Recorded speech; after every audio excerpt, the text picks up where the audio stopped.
عقل مند الو۔ ایک پرسکون جنگل میں اولیور نام کا ایک بوڑھا الو رہتا تھا جو اپنی حکمت کی وجہ سے بہت مشہور تھا۔ جب جنگل کے جانوروں کو خشک سالی کا سامنا کرنا پڑا تو وہ مشورے کے لیے الو کے طرف متوجہ ہوئے اور اس کے پاس آئے۔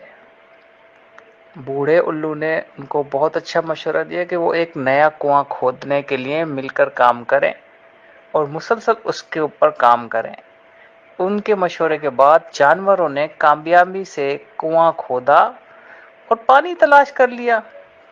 الو کے تعاون اور دانشمندانہ مشورے کی طاقت کو محسوس کرتے ہوئے اور تعاون کو مل کر کام کرنے سے مسائل حل ہو گئے۔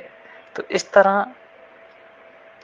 حکمت اور دانائی سے مسائل حل ہو جاتے ہیں۔